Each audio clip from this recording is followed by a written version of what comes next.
الحمد لله الذي أحضرنا وإياكم ختم صحيح البخاري، وهو أصح الكتب المصنفة في حديث رسول الله صلى الله عليه وآله وسلم، وما قرئ هذا الصحيح لحاجة إلا وقضيت، ولا قرئ لرفع بلية إلا وارتفعت. فنسأل الله سبحانه وتعالى ببركة هذا الختم أن يرفع عنا وعنكم البليات والأذيات والفيروسات، ويرفع عن أمة النبي محمد صلى الله عليه وآله وسلم كل بلاء ونقمة، وييسر لنا ولكم ولأمة النبي محمد صلى الله عليه وآله وسلم كل خير ونعمة يا رب العالمين.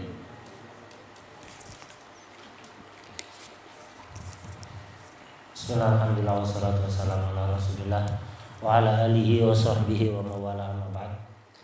Segala puji bagi Allah Subhanahu wa taala yang telah memberikan taufik kepada kita untuk bisa hadir di tempat ini dalam acara khataman kitab Sahih Bukhari. Yang mana kitab Sahih Bukhari ini merupakan kitab yang paling sahih setelah Al-Qur'an. Kitab Sahih Bukhari ini jika dibaca untuk dengan niatan terkabulnya hajat-hajat kita, insya Allah akan terkabul. Kalau diniati untuk menghilangkan bala, musibah, insya Allah akan segera diangkat oleh Allah Subhanahu wa taala. Karena itu kita memohon kepada Allah Subhanahu wa taala dengan barokah khataman kitab Sahih Bukhari ini, semoga Allah Subhanahu wa taala mengangkat seluruh bala, musibah, gangguan, virus atau apapun yang tidak menyenangkan terhadap kita dan seluruh umat Nabi Muhammad sallallahu alaihi wasallam. Dan kita memohon agar supaya Allah Subhanahu wa taala memudahkan untuk kita dan seluruh umat Nabi Muhammad segala kebaikan dan nikmat. Wa kullu ma fi sanad al-Bukhari min rijalin لهم قدم في العبادة ولهم قدم في العلم، فلهذا كان قراءة صحيح البخاري بأسانيده برواياته تحصل البركة ويحصل النفع إن شاء الله ببركة أولئك الرجال من أهل العلم، إذ عندما تنطق بأسمائهم مع المحبة والتعظيم لا بد أن يصل لك سر منهم. إذا أنت عظمت أهل العلم يقر التقوى في قلبك إن شاء الله سبحانه وتعالى.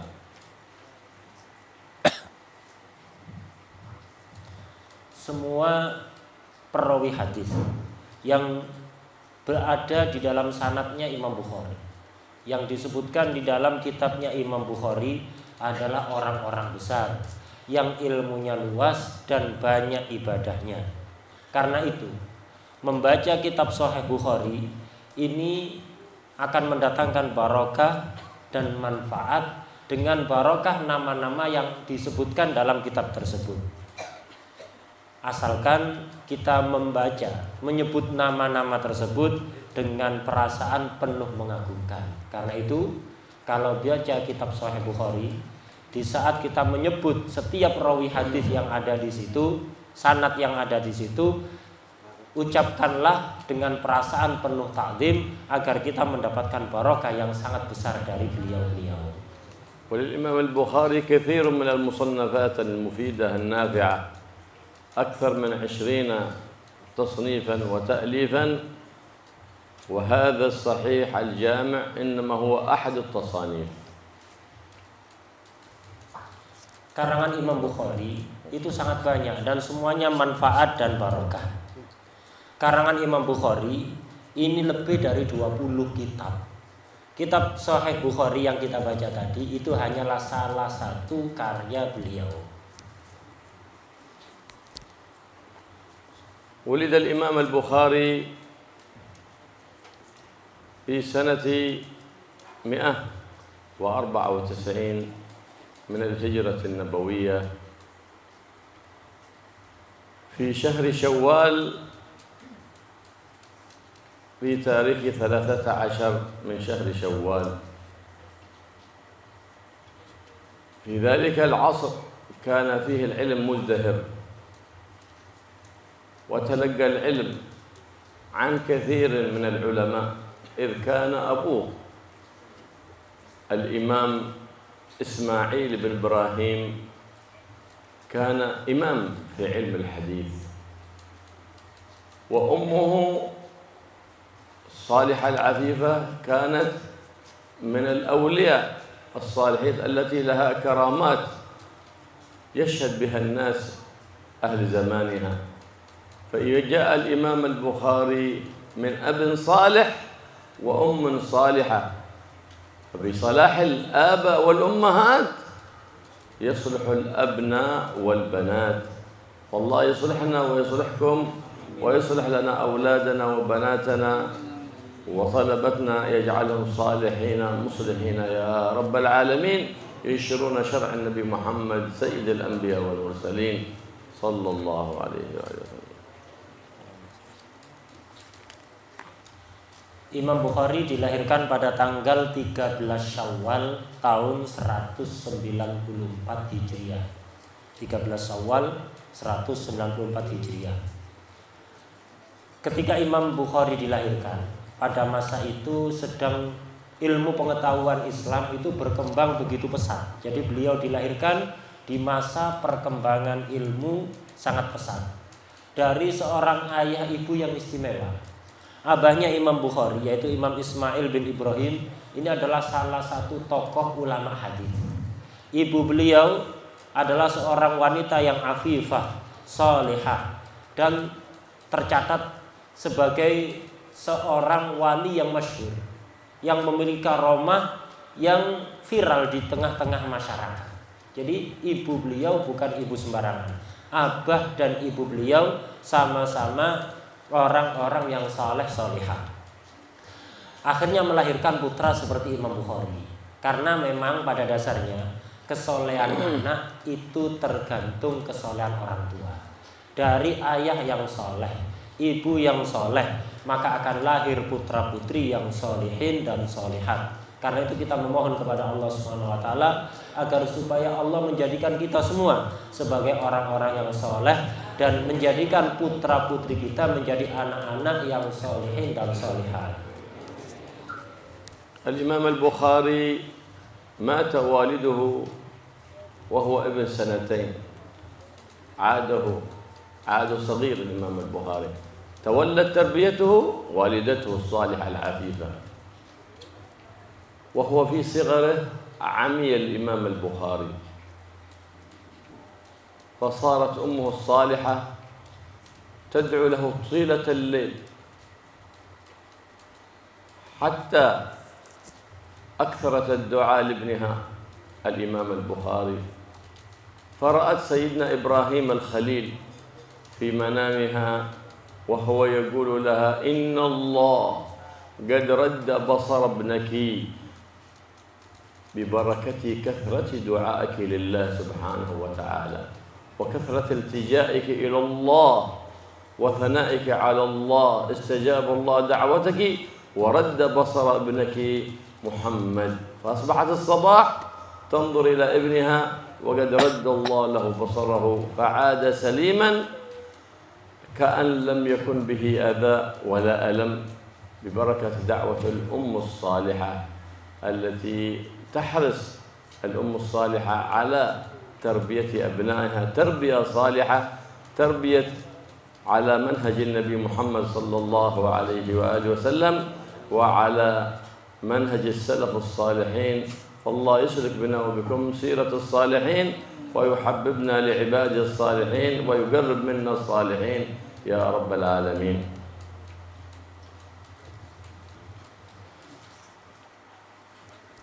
Abahnya Imam Bukhari ini wafat ketika Imam Bukhari masih balita, baru berusia 2 tahun.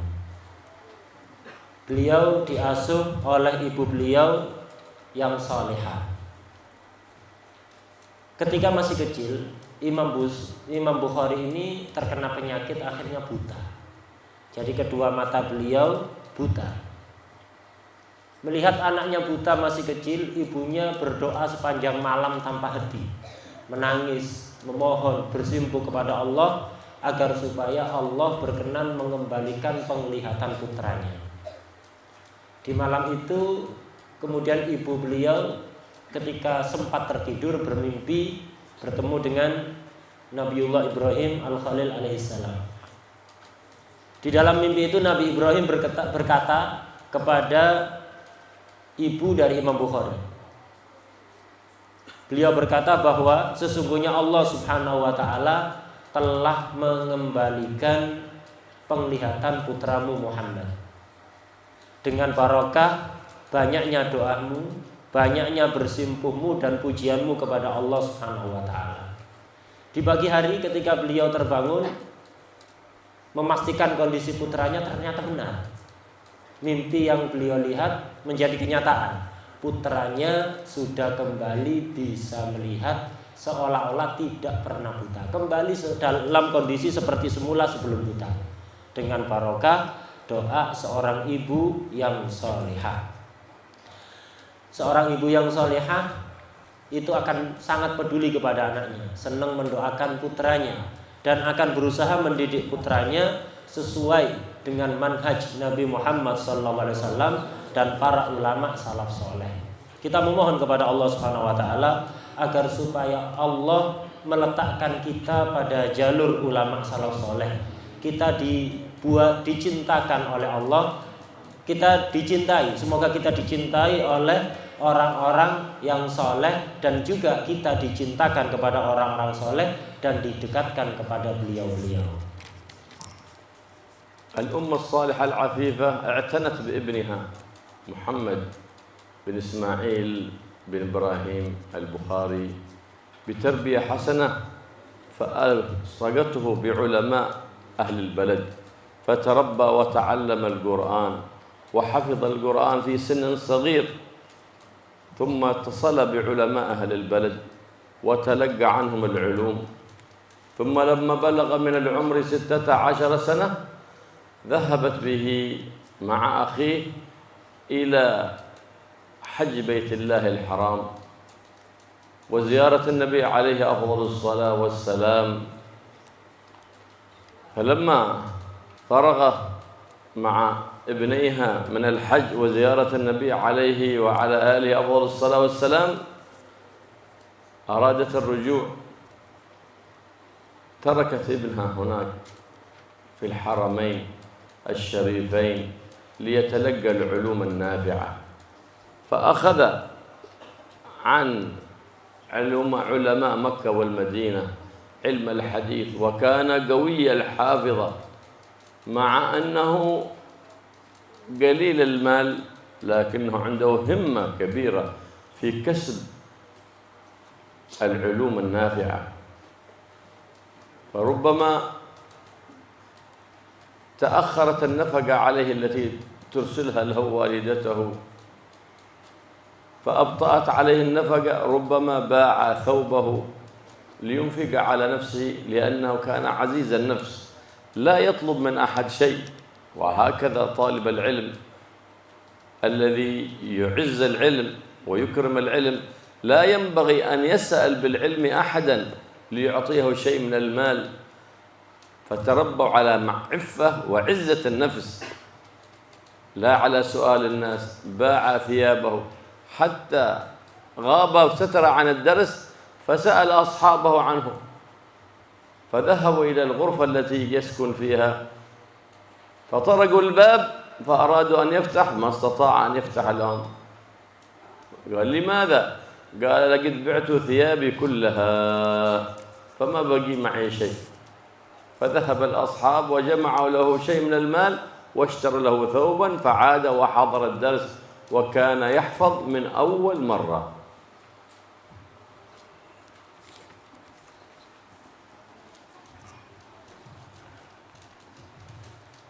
Ibu yang solehah tadi sangat perhatian dengan pendidikan putranya, yaitu Imam Muhammad bin Ismail bin Ibrahim Al-Bukhari.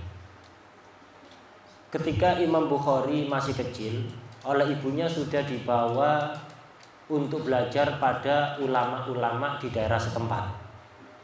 Imam Bukhari pun akhirnya berhasil menghafalkan Al-Quran di usia sangat dini. Kemudian ibunya membawa Imam Bukhari beserta saudaranya ke Mekah untuk melaksanakan ibadah haji, dilanjut ziarah ke Rasulullah Sallallahu Alaihi Wasallam. Setelah selesai haji dan ziarah Rasulullah, ibunya kembali, tapi Imam Bukhari ditinggal ada di Mekah untuk belajar ilmu agama kepada ulama-ulama yang ada di Mekah. Akhirnya Imam Bukhari fokus belajar ilmu hadis dari ulama-ulama Mekah. Imam Bukhari sangat serius di dalam belajarnya. Daya hafal beliau ini sangat kuat. Beliau tergolong orang fakir, tapi himmah beliau, semangat beliau di dalam mencari ilmu itu sangatlah besar. Ibu beliau juga bukan orang kaya, tapi orang fakir. Kadang-kadang kirimannya telat. Kalau sudah kirimannya telat, pernah suatu ketika telat lumayan lama kiriman dari ibunya. Akhirnya apa yang dilakukan oleh Imam Bukhari? Beliau menjual seluruh pakaiannya untuk nafkah beliau tinggal ada di Mekah. Beliau tidak mau minta-minta kepada orang, karena beliau ini memiliki sifat azizun nafs. Jadi tidak mau minta-minta kepada orang lain. Dan begitulah seharusnya seorang santri, kata beliau Habib Abdullah. Santri itu janganlah senang minta-minta pada orang lain, apalagi minta-minta dengan membawa-bawa ilmunya. Jangan. Tirulah Imam Bukhari. Beliau jual pakaiannya, tidak ingin minta-minta pada orang lain. Pakaiannya sampai habis terjual. Akhirnya beliau tidak hadir ngaji. Teman-temannya bingung, kemana Imam Bukhari kok tidak hadir ngaji. Akhirnya dicari di kamarnya, ternyata kamarnya tertutup. Mau dibuka tidak bisa, dikunci oleh Imam Bukhari dari dalam. Akhirnya mereka bertanya, kenapa kamu tidak hadir pengajian tadi? Imam Bukhari pun akhirnya menjawab, iya, aku tidak bisa keluar karena aku tidak punya pakaian satupun. Semua pakaianku telah aku jual untuk aku gunakan makan. Akhirnya teman-temannya mereka urunan membelikan pakaian untuk Imam Bukhari, dan akhirnya beliau pun kembali ikut ngaji. Imam Bukhari ini sebagaimana tadi sudah dijelaskan, daya hafalnya sangat kuat. Beliau langsung hafal hanya dengan mendengar satu kali saja. اهتم بسماع الحديث وجمع الحديث رضي الله تعالى عنه حتى نبغ في علم الحديث وزاد على أقرانه في زمانه، فانتشر صيته بين الناس. فلما قدم على بغداد وقد انتشرت سيرته وذكره عند الناس، تجمع الناس لاستقباله، فأراد علماء بغداد، وكانت في تلك الأيام بغداد هي عاصمة من عواصم العلم الشريف، تجمعوا العلماء لاختباره، فهيأوا 10 من الطلبة، كل طالب أعطوه 10 أحاديث، وكل حديث أبدلوا سنده إلى حديث آخر، فطرحوا سند هذا الحديث إلى متن حديث آخر، ومتن حديث آخر إلى سند حديث آخر، وهكذا لخبطوا هذه الأحاديث. فلما وصل الإمام البخاري قال له اسمع لنا هذه الأحاديث وهذه الروايات، فبدأ بالأول يتكلم ب10 أحاديث مقلبة الأسانيد ملخبطة، ثم قال تكلم الثاني والثالث والعاشر، كلهم تكلموا كلهم بأحاديث ملخبطة الأسانيد، طرحوا سند هنا متن هذا في سند هذا. فلما فرغوا قال هل أنهيتم ما معكم؟ قال انتهينا. قال بدأ بالأول، أما أنت تكلمت ب10 أحاديث، الأول ذكرته كذا كذا كذا وسنده غير صحيح وسنده الصحيح كذا كذا كذا، وهذا مثل الحديث. الحديث الثاني كذلك غلط في السند، فصحح أحاديث 10 وكل واحد كان عنده 10 أحاديث، فتعجب الحاضرون قالوا لم نعجب من حفظه للأسانيد وللمتون، لكن كيف لما تكلم أولئك 10 وكل واحد من 10 عنده 10 أحاديث ملخبطة الأسانيد، كيف حفظ الغلط ثم صحح ذلك الغلط على الصواب؟ فتعجبوا من قوة حافظته، وسلم له الناس في ذلك الزمان وعلموا أنه متمكن في علم الحديث، حتى قال بعض أهل الحديث كل حديث ليس للبخاري به علم فليس من الحديث.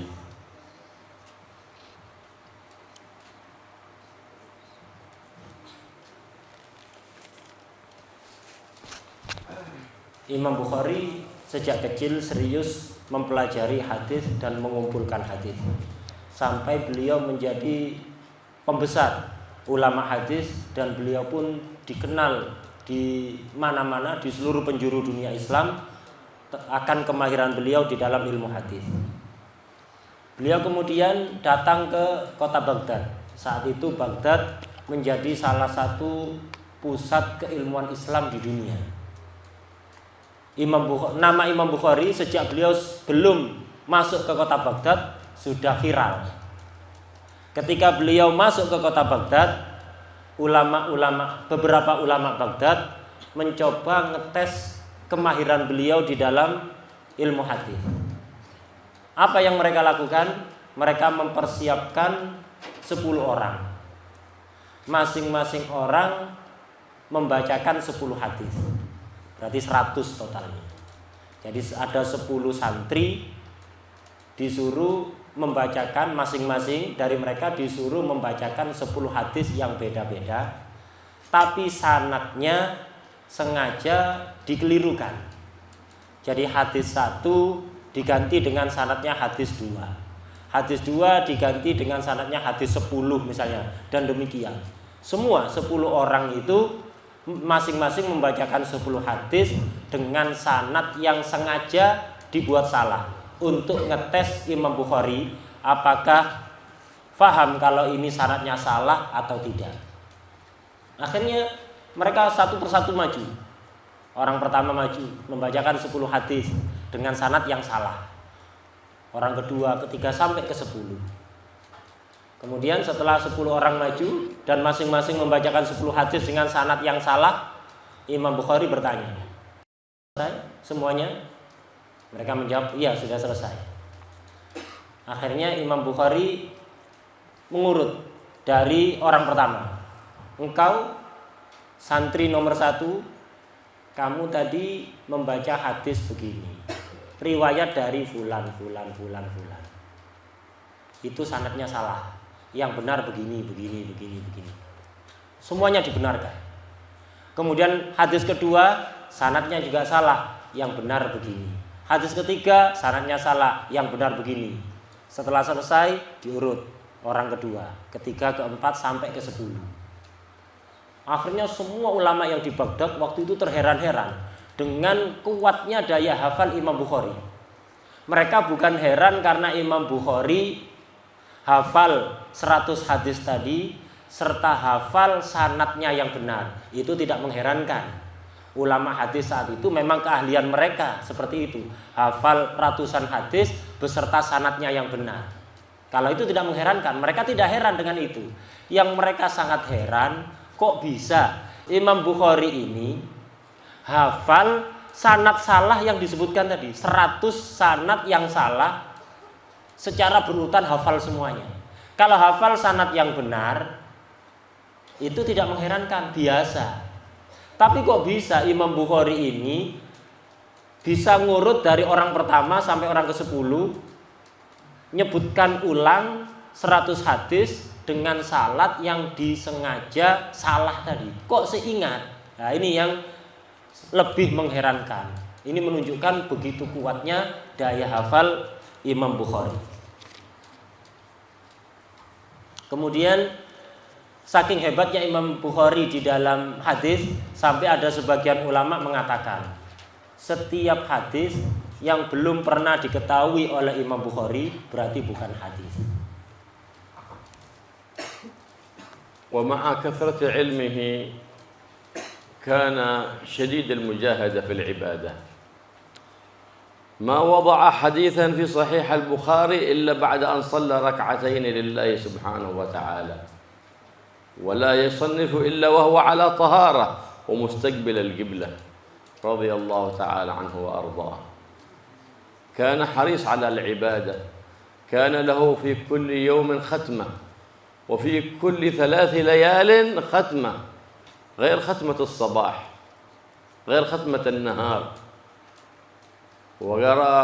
روى بعض تلامذته أنه مرة دخل في صلاة مسنونة وهو يصلي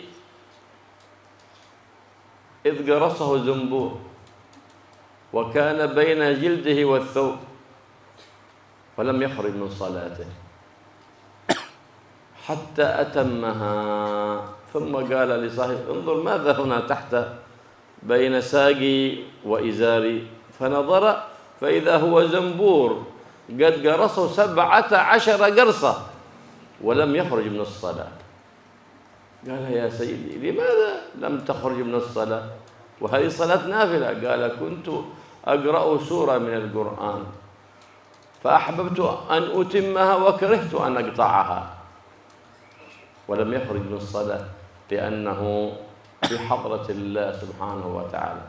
والشارع جوز ذلك لكنه تعظيما لحضرة الله سبحانه وتعالى ما قطع الصلاة وهي نافلة ليست بالواجبة من شدة حرصه على خضوعه لله سبحانه وتعالى ومناجاته بين يدي الله ما شعر حتى بقرص الزنبور فلما بعد الصلاة رأى أن قدمه قد تورمت من ألم ذلك الزنبور.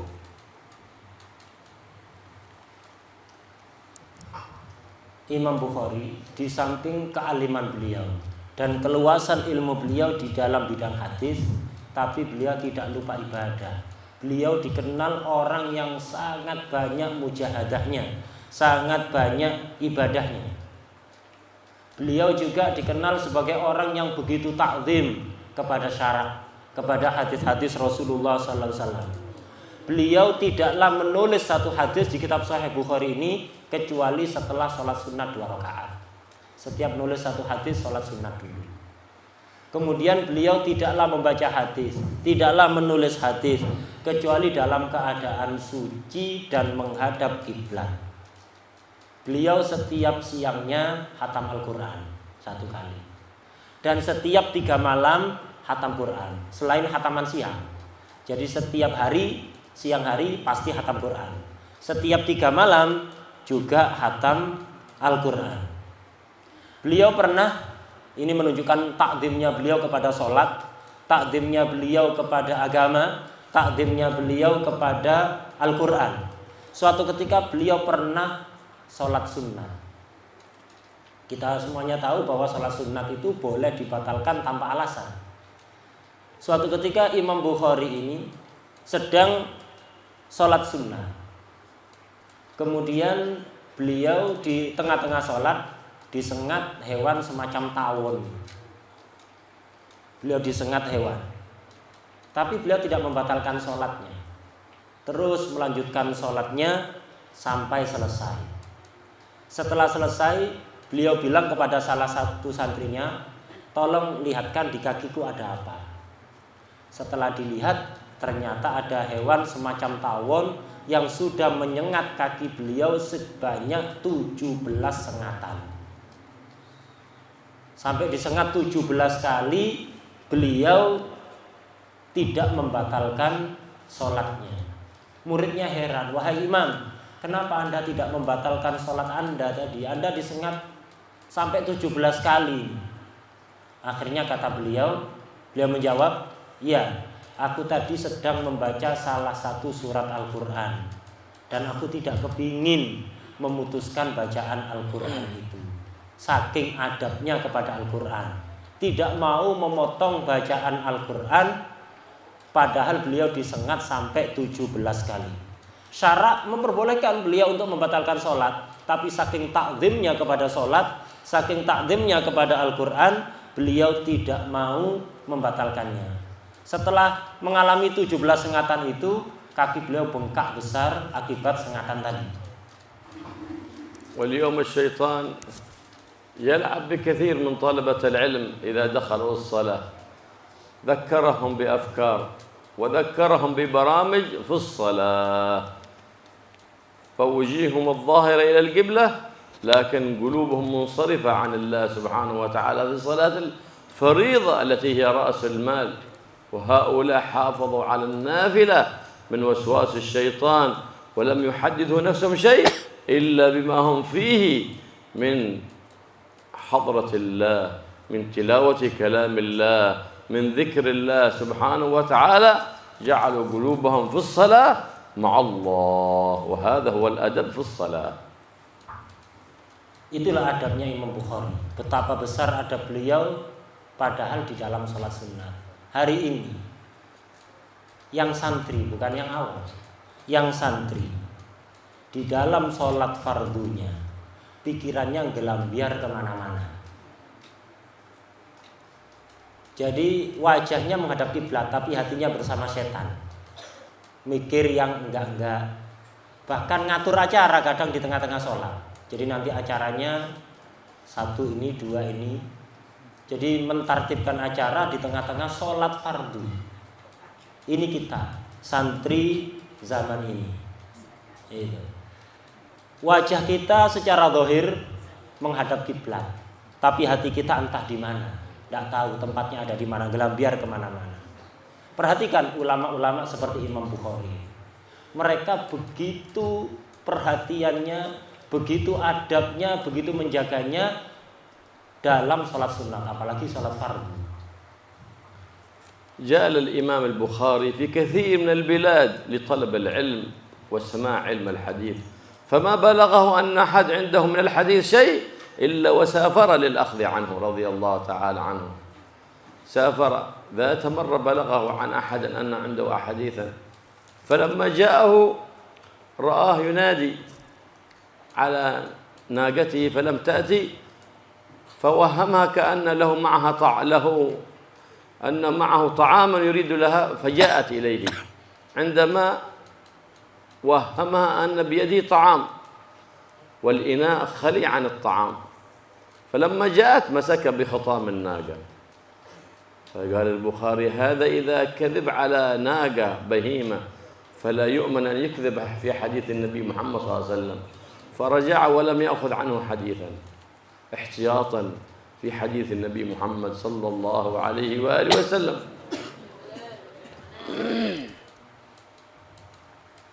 Imam Bukhari ini sangat semangat di dalam belajar ilmu hadis.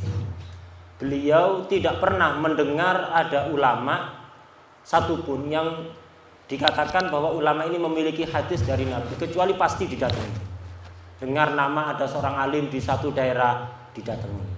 Di daerah lain datangi. Daerah di mana saja terdengar ada ulama yang memiliki hadis, dikatakan memiliki hadis dari Nabi, pasti didatangi oleh Imam Bukhari, walaupun jaraknya sangat jauh dan kita tahu kondisi beliau tadi fakir, pasti didatangi. Tapi juga begitu, Imam Bukhari walaupun semangat mencari ilmu, tapi tidak sembarangan belajar, tidak sembarangan milih guru. Suatu ketika beliau mendengar ada seorang yang memiliki hadis dari Nabi di suatu daerah yang sangat jauh. Akhirnya beliau menempuh perjalanan jauh untuk menemui ulama tersebut, ingin belajar hadis dari ulama tersebut.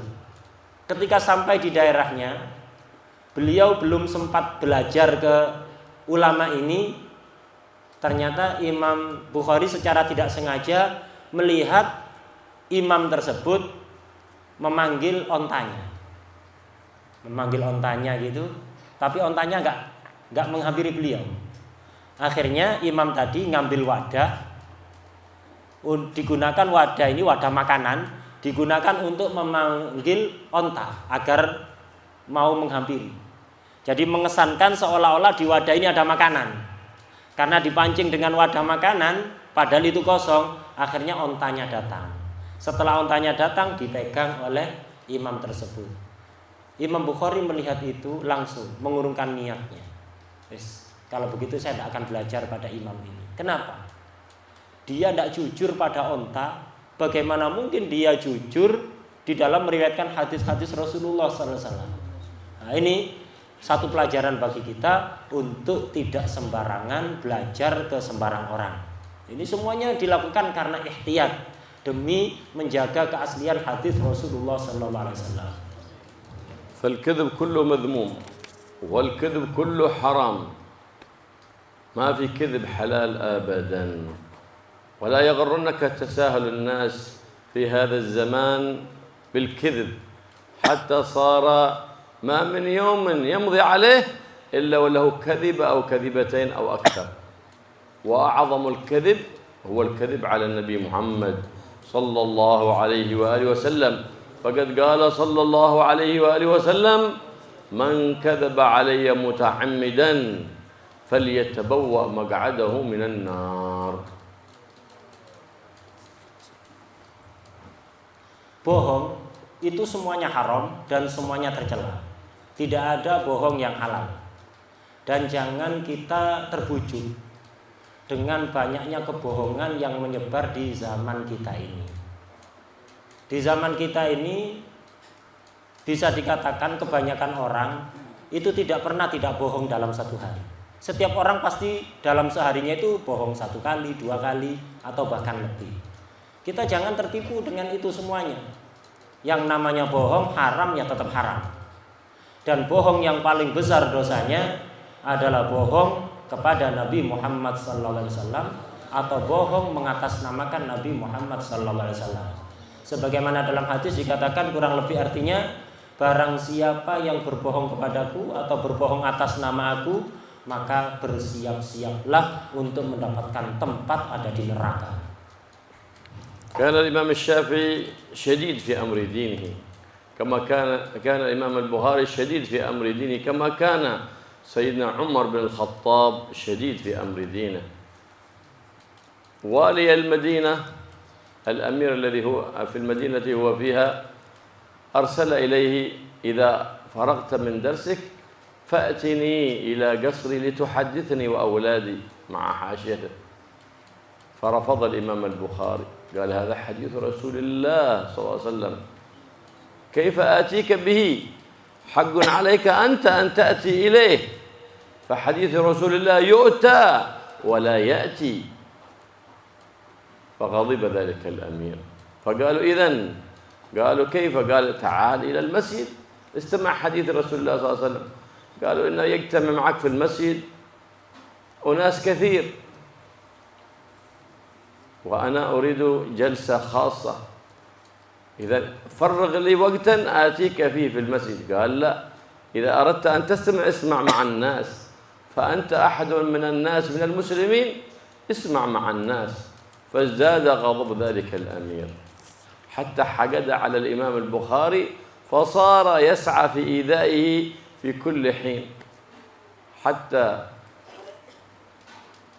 سمع الوشايات عليه من الحاقدين والحاسدين وسعوا في إيذائه، حتى أن الإمام البخاري تأذى كثير في حياته من الحاسدين، لأن الإنسان صاحب النعمة العظيمة يكون حساده كثر، وكل ذات نعمة محسود. لكن الحاسد لا يكون سيدا لا في الدنيا ولا في الآخرة. لماذا؟ لأنه لم يرتقي إلى درجة الإيمان واليقين، ولا يكون وليا من أولياء الله حاسد أبدا.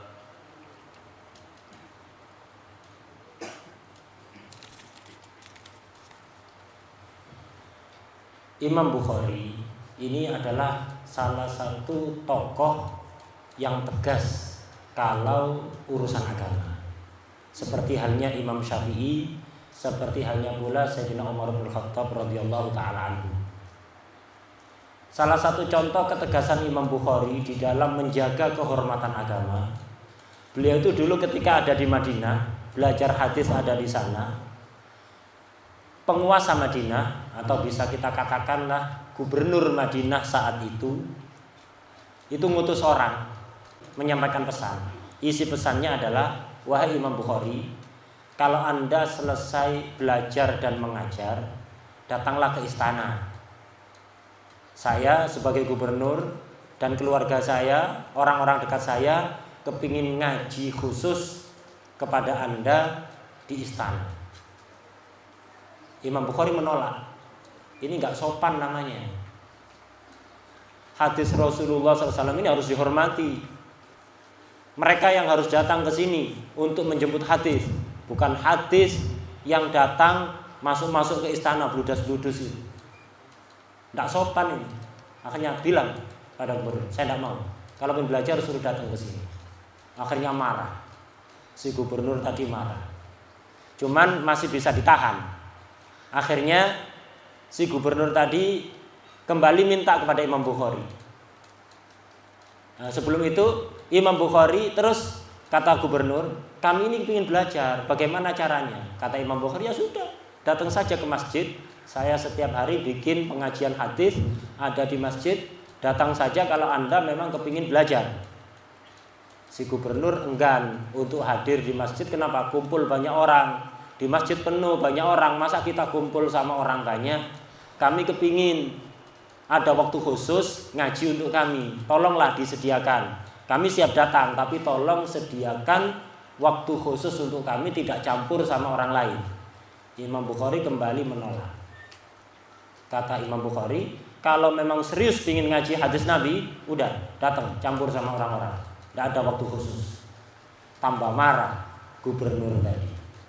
Dan akhirnya si gubernur tadi berusaha untuk menyakiti Imam Bukhari dengan segala cara. Ditambah lagi banyak provokator yang suka ngarang-ngarang cerita, mengadukan hal-hal yang tidak benar seputar Imam Bukhari kepada gubernur. Akhirnya Imam Bukhari ini seringkali disakiti dan dihasuti oleh banyak orang. Karena memang begitulah, orang yang memiliki nikmat besar dari Allah itu biasanya banyak yang menghasuti. Begitu. Tapi perlu kita ingat bahwa orang yang hasud selamanya tidak akan bisa jadi pemimpin. Tidak layak untuk jadi pemimpin. Kenapa? Orang yang hasud itu di hatinya belum ada iman. Iman aja belum ada. Karena itu pastikan, kalau ada orang hasud, tidak bakalan dia itu wali. Tidak ada ceritanya wali tapi punya sifat hasud. Kenapa? Orang yang punya sifat hasud berarti di hatinya belum ada keimanan. هاب الأمراء في الزمن القديم العلماء لأنهم لا يرجون شيء منهم من أمور الدنيا ولا يطلبون شيء منهم من متاع الدنيا. وفي هذا الزمان نرى العلماء لا هيبة لهم عند الأمراء لأنهم طلبوا بعلمهم شيء من متاع الدنيا. فإذا رأيت العالم على باب الأمير فبئس العالم وبئس الأمير، وإذا رأيت الأمير على باب العالم فنعم العالم ونعم الأمير. Pada zaman dulu, para pejabat, bahkan raja sekalipun, itu segan kepada para ulama, sungkan, takut kepada para ulama. Karena apa? Ulama zaman dulu itu rata-rata ikhlas, sama sekali tidak menginginkan dunia dengan ilmu mereka. Beda dengan zaman sekarang, kata beliau, kebanyakan ulama tidak memiliki wibawa di hadapan pejabat. Kenapa? Karena kebanyakan ulama mencari dunia dengan ilmunya. Karena itu kata beliau, ini ada kaidah. Kalau ada seorang alim suka masuk ke istananya pejabat, ke kantornya pejabat, kaidahnya berarti ini adalah orang alim yang jelek, pejabat yang juga jelek. Jadi kalau ada ulama suka masuk ke tempatnya pejabat, berarti ini menandakan orang alim dan pejabatnya sama-sama jelek. Tapi kalau sebaliknya, ada pejabat suka datang ke ulama minta nasihat. Jadi pejabatnya yang datang, bukan orang alim yang datang. Pejabat sering datang ke ulama minta nasihat. Ini berarti tandanya orang alim dan pejabatnya sama-sama orang baik. ما فعل معصية رضي الله تعالى عنه قط ولا فعل مكروه بل كان على سنة النبي محمد صلى الله عليه وسلم فلهذا ترك المعاصي سبب في قوة الحافظة تكون حافظتك قوية كلما تركت المعاصي الحرام واجتنبت المكروه كلما قويت حافظتك ما فعل قال حتى أني لأرجو أن ألقى الله وأن لا يحاسبني على غيبة قد اغتبتها لأحد أبدا حتى الغيبة الذي لم يسلم منها أحد في هذا الزمن قال أرجو أني ألقى الله ولما اغتبت أحدا أبدا استهان الناس بالغيبة في هذا الزمان وإثمها عظيم مرة من المرات الإمام البخاري يقول أحد تلامذته وكان أحد أقرانه يقول أني أطلب منك الحل والمسامحة وهو أبو معشر الكفيف كان كفيف ويحضر مجلس الحديث ويستمع فربما تحدث الإمام البخاري بالحديث فيستمتع هذا أبو معشر بسماع الحديث حتى يتمايل من لذة سماعه للحديث قال ذات مرة أطلب منك العفو والمسامحة وأن تسامحني قال على ماذا مرة رأيتك وأنت تتمايل فتبسمت عندما رأيت ذلك وخفت أن يكون تلك نظرتي وابتسامتي غيبة لك هذه ليست بغيبة قال أنت مسامح وأنت في حل من كل ما لك علي حتى ظن أن تلك الابتسامة أنها تكون ربما كانت خطيئة وعفو من تلميذه حتى إذا أساء على تلميذه طلب العفو والمسامحة منه هكذا كان العلماء أهل تواضع وأهل خشية وأهل رغبة لما عند الله سبحانه وتعالى على الدرجات ثم ارتفعت حتى صار علماء أولياء رضي الله تعالى عنهم وأرضاهم.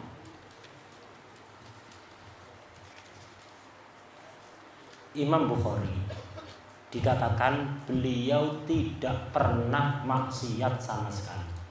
Jangankan maksiat melakukan haram, melakukan makruh pun tidak pernah, satu kali saja. Beliau seluruh gerak-geriknya sesuai dengan sunnah Rasulullah Sallallahu Alaihi Wasallam. Karena itu daya hafal beliau kuat.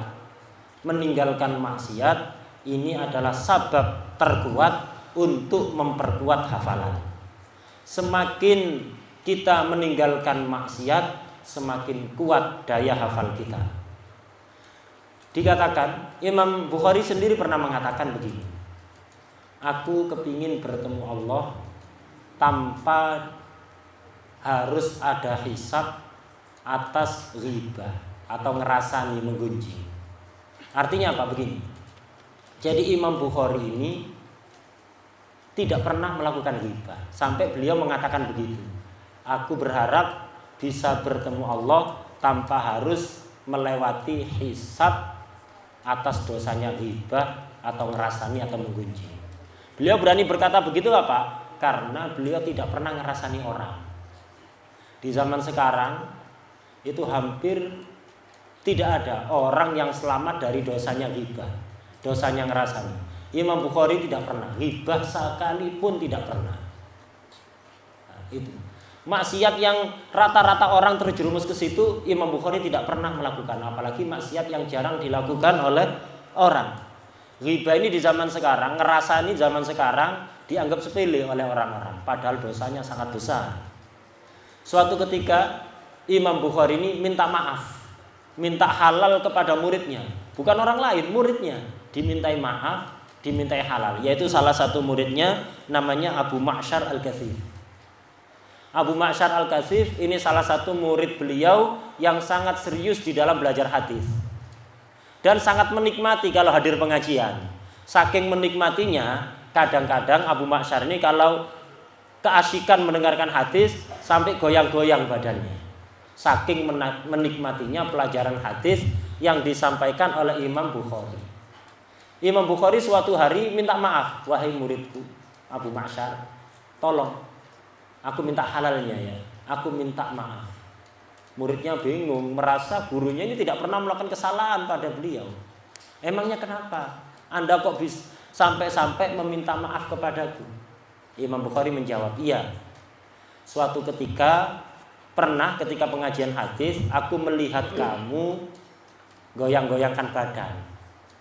Keasikan di dalam mendengarkan hadis. Akhirnya aku sempat tersenyum. Aku khawatir senyumku itu dicatat sebagai perbuatan ghibah atau ngerasani kamu. Secara syara ini bukan ghibah, tapi saking waroknya Imam Bukhari khawatir itu dicatat sebagai perbuatan ghibah, akhirnya minta maaf. Yang dimintai maaf bukan orang lain, muridnya sendiri. Ini Imam Bukhari. Akhirnya apa kata murid beliau? Wahai Imam, Anda tidak punya salah apa-apa kepadaku. Kalaupun seandainya ada, semuanya aku maafkan dan aku halalkan. Beginilah akhlak ulama terdahulu. Jadi mereka itu kalau punya salah segera minta maaf. Bahkan kepada muridnya mereka selalu minta maaf. Nah, ini ulama dahulu itu. Ciri-cirinya itu tawadhu, takut kepada Allah Subhanahu wa taala. الإمام الشافعي كان حريصا على سمعة العلم والعلماء وحريصا على سمعته، لأن طالب العلم عندما يصون نفسه عن ارتكاب المحظورات هذه صيانة للعلم وصيانة لأهل العلم. وأما الذي يهين العلم والعلماء فهو يهين النبي محمد صلى الله عليه وآله وسلم. كان الإمام البخاري ذات مرة في سفر في سفينة، وصار يأتي إليه رجل ويتقرب من الإمام البخاري حتى اطمأن إليه الإمام البخاري وأخبره وسأله هل عندك شيء من المال؟ قال نعم، عندي هنا في هذه الحقيبة 1000 دينار ذهب أريدها في سبيل الله سبحانه وتعالى. فعلم ذلك الرجل بذلك المال، وعند الفلوس تغيب الحسوس، وهو كان يتقرب له ويظهر أنه من الأخيار الطيبين. فلما علم بالمال خلاص تغير باله. هكذا الذي لم يتربى تربية حسنة عند أهل العلم من الصالحين خلاص الفلوس تغير حسه وتغير عقله. فلما رأى المال قال هذا المال كله معك؟ قال نعم. فذهب، وفي الليل بعد أن نام الناس قام يصرخ ويصيح، وجاء الناس إليه ما بك؟ قال لقد سرقت علي 1000 دينار في صرة لونها كذا ومعصوبة بعصب لونه كذا، لأنه قد رأى صرة الإمام البخاري التي فيها المال.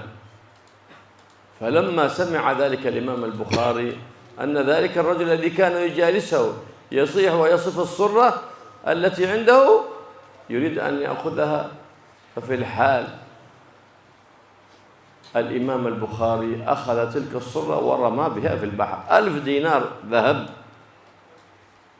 فبحث الناس، قال لابد السارق لابد أن يكون في السفينة، ففتشوا السفينة شبرا شبرا ولم يجدوا تلك 1000 دينار.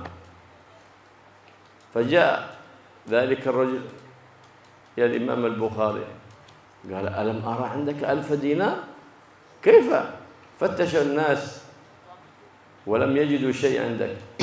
قال أنا سعيت لطلب العلم وحفظت الحديث، وهذا العلم يبنى على السمعة والسيرة الحسنة، فإذا صدقوك الناس أن هذا المال مالك وأنت كاذب فصارت سمعتي في الحضيض، فيكون ذلك إهانة للعلم وللعلماء وإهانة لحديث النبي محمد صلى الله عليه وسلم. إيش قيمة المال عند سمعة العلم وهيبة العلماء؟ فلهذا رميت بالمال في البحر حتى لا يكون سببا في إهانتي عند الناس وسببا في تكذيب الناس لما أرويه من حديث عن سيد الناس محمد صلى الله عليه وآله وسلم.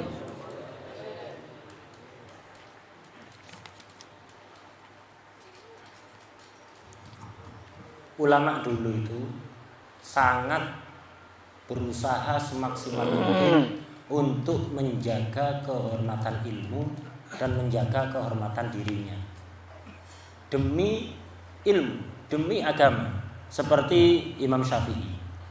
Imam Syafi'i itu begitu berusaha semaksimal mungkin untuk menjaga kehormatan beliau demi menjaga kehormatan ilmu yang beliau bawa. Seorang santri, seorang penuntut ilmu agama, jika dia menjaga dirinya dari perbuatan yang tidak pantas, apalagi perbuatan yang terlarang, maka berarti dia telah menjaga ilmunya dan menjaga ulama lainnya. Akan tetapi kalau dia sampai berani menghinakan ilmu, berarti dia telah menghinakan ulama dan menghinakan Rasulullah Sallallahu Alaihi Wasallam. Imam Bukhari juga demikian. Salah satu contoh bagaimana Imam Bukhari menjaga kehormatan ilmu, menjaga kehormatan hadis-hadis Nabi. Pernah suatu ketika itu Imam Bukhari melakukan perjalanan untuk menambah ilmu dengan naik kapal. Ketika di atas kapal, ada salah seorang penumpang kapal lainnya mendekat ke Imam Bukhari, bincang-bincang, ngobrol dengan Imam Bukhari. Dia menampakkan seolah-olah dia ini orang baik. Akhirnya Imam Bukhari pun merasa ini orang baik ini. Akhirnya terjalin kedekatan antara Imam Bukhari dengan orang ini. Setelah lumayan dekat, kemudian orang ini nanya kepada Imam Bukhari, "Engkau bawa uang?" Imam Bukhari pun menjawab karena sudah percaya ini dirasa orang baik. Beliau mengatakan, "Iya, aku bawa uang 1000 dinar emas. Itu ada di wadah."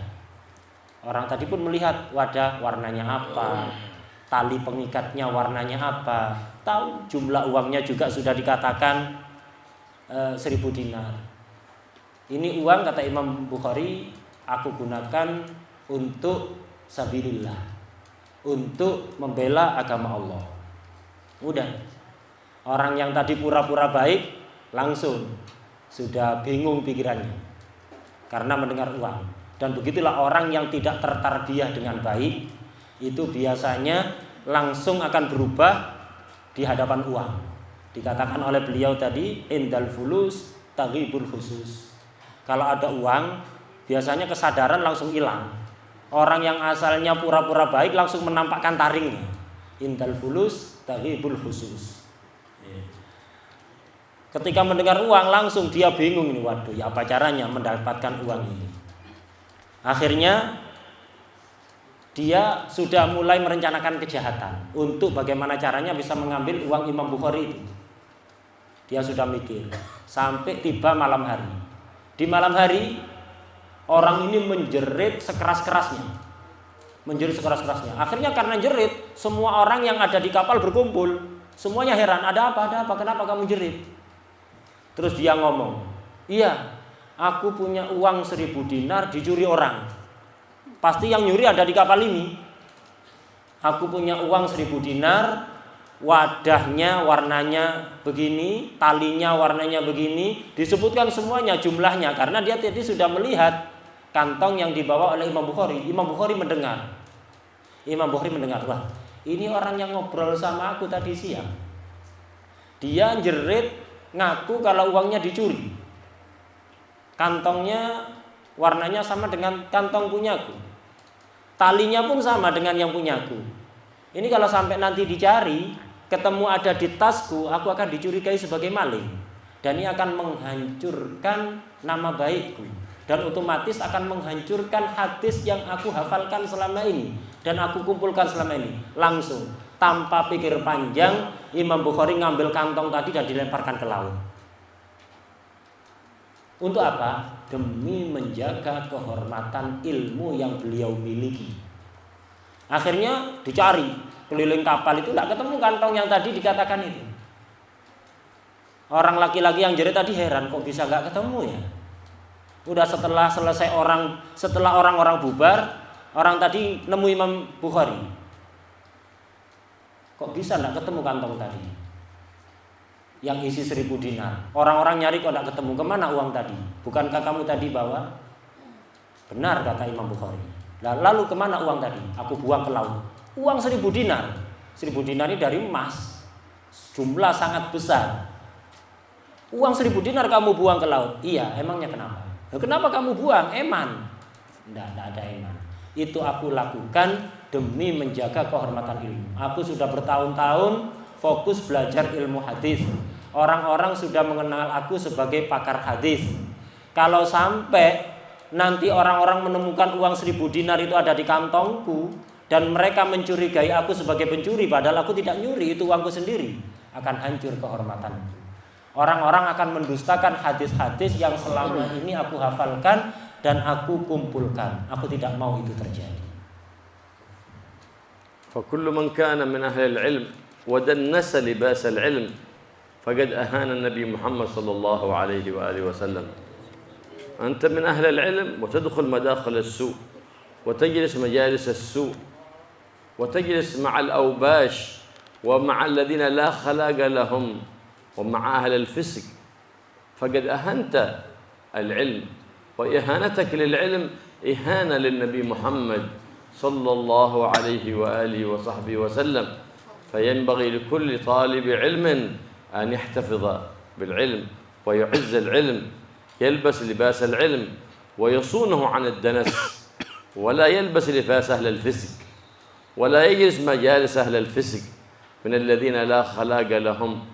فذلك مع إعزاز العلم إعزاز شرع النبي محمد صلى الله عليه وسلم، وتدل على محبة النبي محمد صلى الله عليه وآله وسلم.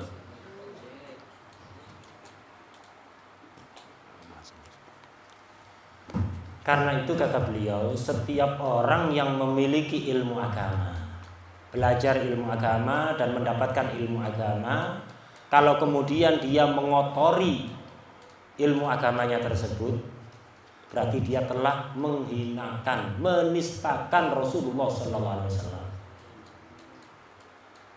Seperti apa? Contoh menghinakan ilmu yang otomatis berarti itu juga menistakan Rasulullah.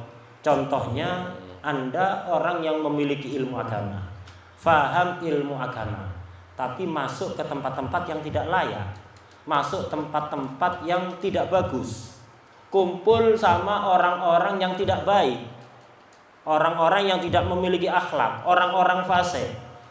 Anda melakukan itu berarti telah menghinakan ilmu dan otomatis telah menistakan Rasulullah Sallallahu Alaihi Wasallam. Karena itu hendaknya seorang santri menjaga ilmunya, pakai pakaian santri, menjaga ilmunya dari hal-hal buruk. Jangan pakai pakaian yang menjadi syiarnya orang fasik. Jangan duduk-duduk bersama orang-orang fasik.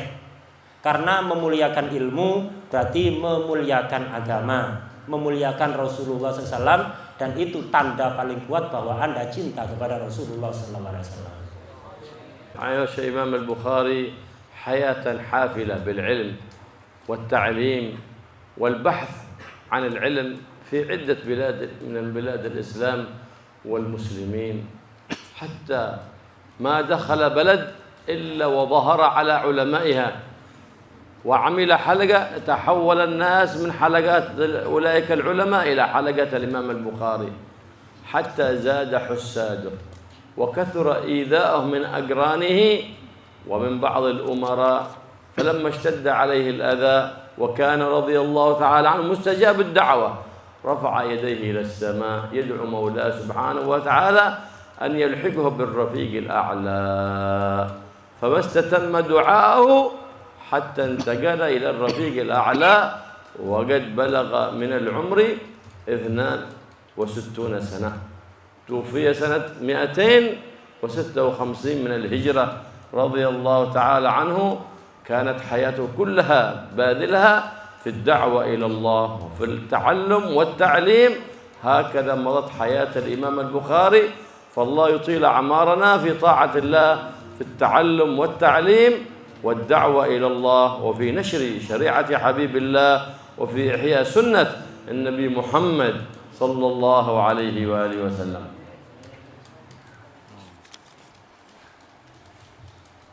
hidup Imam Bukhari ini dipenuhi dengan ilmu, belajar, mengajar, keliling ke seluruh penjuru dunia untuk menambah ilmu pengetahuan. Dan saking banyaknya ilmu yang dimiliki oleh Imam Bukhari, beliau itu setiap masuk daerah itu selalu jadi orang yang menonjol. Kalau beliau buka pengajian di daerah manapun, pengajian-pengajian lain pindah semua ke beliau. Pengajian yang lain yang asalnya rame, kalau Imam Bukhari ini bikin pengajian, semuanya pindah ke halaqah beliau. Sampai gara-gara itu banyak yang hasud kepada beliau, baik dari kalangan sesama ulama atau dari kalangan pejabat. Banyak yang hasud kepada beliau.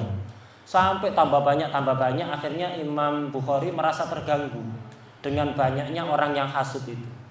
Beliau Imam Bukhari terkenal mustajabud dakwah, kalau doa langsung dikabulkan oleh Allah. Akhirnya beliau karena sudah semakin banyak yang hasud, beliau berdoa kepada Allah agar supaya Allah ambillah nyawaku. Bukan berdoa agar supaya orang yang hasud diambil nyawanya, enggak. Berdoa, ya Allah ambillah nyawaku. Belum sempurna, belum selesai beliau berdoa, akhirnya nyawa beliau diambil oleh Allah Subhanahu wa taala. Beliau wafat pada usia 62 tahun. Beliau wafat pada tahun 256 Hijriah. Seluruh umur beliau dicurahkan untuk dakwah, belajar, mengajar. Kita memohon kepada Allah Subhanahu wa taala agar supaya Allah memanjangkan umur kita semua dan diisi umur kita itu dengan dakwah, belajar, mengajar, menyebarkan syariat Nabi Muhammad SAW dan menghidupkan sunnah-sunnah beliau. اللهم يا من وفقه الخير وعنهم عليه وفقنا للخير وعنا عليه. اللهم إنا نبات نعمتك فلا تجعلنا عصاد نعمتك. اللهم علمنا ما جهلنا ووفقنا العمل بما علمنا ووفقنا للإخلاص فيما علمنا وفيما عملنا يا رب العالمين. اللهم اشرح صدورنا بالعلم النافع وارزقنا علما نافعا وقلبا خاشعا ودعاء سامعا وشفاء من كل مرض وداء. اللهم اغننا بالعلم وزينا بالحلم وأكرمنا بالتقوى وحققنا بالاستقامة وجملنا بالعافية يا رب العالمين. وأصلحنا وأصلح بنا واجعلنا صالحين مصلحين ووفقنا لمحبة الصالحين والتقرب من الصالحين والتخلق بأخلاق الصالحين وقرب منا عبادك الصالحين ووفقنا للتخلي عن كل خلق ذميم والتحلي بكل خلق حميد كريم بجاه النبي محمد صلى الله عليه وآله وسلم وآل بيته وأصحابه وبجاه البخاري ورجاله.